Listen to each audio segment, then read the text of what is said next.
Welcome to the Explainer. Now, if you've ever moved to Japan, you know exactly what I'm talking about. You walk into the city office so excited for your new life, and bam, you're hit with a mountain of forms. Today, we're going to crack the code on two of the big ones, the residence certificate and that mysterious personal seal. So, here's our game plan. We'll start with why this paperwork feels so unique. Then we'll trace the history of the residence certificate and do the same for the personal seal. And finally, we're going to tie it all together to see how these things went from tools of control to the backbone of modern life in Japan. Let's dive in. All right, part one. So, you've just landed, you're all set to start your new adventure in Japan, and then bureaucracy. All of a sudden, you're hearing words like Juminhyo and Inkan, and it feels like you're trying to solve a puzzle just to get your life started. It's the question on everyone's mind, right? Why does all of this feel so different? You're not just scribbling a signature on a form, you're dealing with official certificates and physical stamps that feel like they're from another era. Well, turns out there's a really deep history behind it all. So, these two documents, the Juminhyo and the Inkan Shomei, they are basically your golden tickets to life in Japan. Seriously.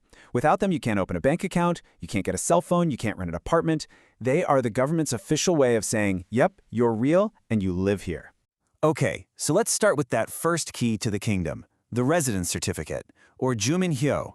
To really get why it's so important today, we've got to look at where it came from. Its story is, in a lot of ways, the story of modern Japan itself. So what is it, really? Well, put simply, the Juminhyo is the government's official proof of who you are and where you live. And without that piece of paper, you're pretty much invisible to the system that gives you access to things like healthcare, education, you name it. You know, this system didn't just appear overnight. It started way back in the Edo period with these population ledgers, basically tools for state control, for taxes and security. Then came the koseki, which registered people by family. But the real game changer was in 1967. The focus finally switched from the family to the individual, and the whole point became ensuring fair access to public services. And then in 2012, another huge step. Foreign residents were brought into that very same system. So you might be wondering, is this whole registration thing normal? Well, the short answer is, not really.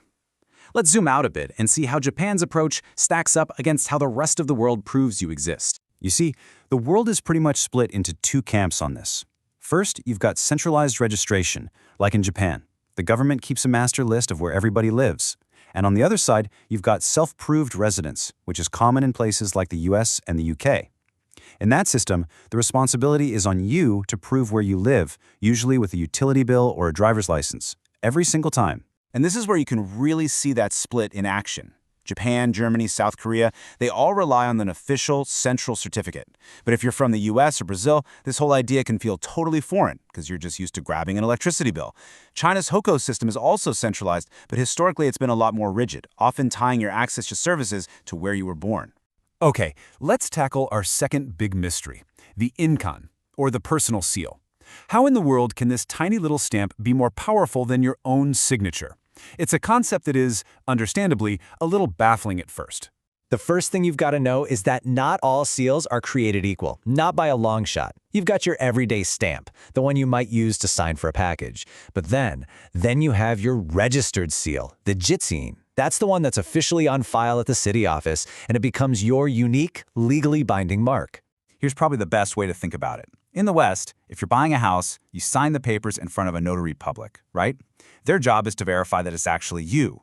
Well, in Japan, your registered seal, your jitsuin, plus the certificate you get from the city office, that combination basically is the notary. It serves the exact same high-security purpose. And we are not talking about everyday stuff here. This isn't for buying groceries. This is for the biggest financial and legal moments of your life. Buying or selling a house, starting a company, taking out a huge loan. That's when the jitsuin comes out, to prove beyond a shadow of a doubt that you are the one making that commitment. So how did this tiny little stamp get so much power? To figure that out, we have to travel back in time and look at the history of the seal, which is also called a Hanko. Its journey from being a symbol of the emperor to a tool for every single citizen is just fascinating. This whole tradition goes way, way back. It started with a solid gold seal from China way back in 57 AD. For centuries, only the absolute elite, emperors, and top officials used them. But as the economy grew, samurai and merchants started using them for business deals. I mean, think about it. In a time when many people couldn't read or write, a unique carved seal was way more secure than a signature that could be forged. But the real revolution came in 1873, when the government created the official registration system that's still used today. And you really can't overstate how radical this was. Before that 1873 law, the power to make a legally binding contract was basically reserved for elite men. This new system was a truly democratic moment. For the very first time, it gave regular people, and crucially women, the legal power to own property and do business in their own name. Okay, let's put it all together. We've looked at the history of the residence certificate and the history of the personal seal. They might seem like two separate things, but they actually share a common story that explains exactly why they are still so important today. And here it is, the big transformation. Both of these systems, the residence registry and the personal seal, started out as top-down tools of state control. They were for tracking people for taxes, for the military, for security. But over time, their whole purpose completely flipped.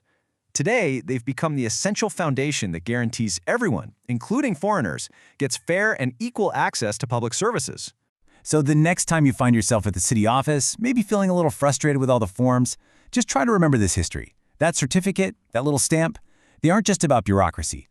They are part of a system that has evolved over centuries to make sure you have the same rights and the same access to services as everybody else living in Japan. Which leaves us with one final, really fascinating question to chew on. In an age of digital IDs and e-signatures, what's next for these ancient systems of paper and stamps? Are they finally going to disappear, or will they just evolve once again to fit into our digital future? That, right there, is the next chapter in this very, very long story.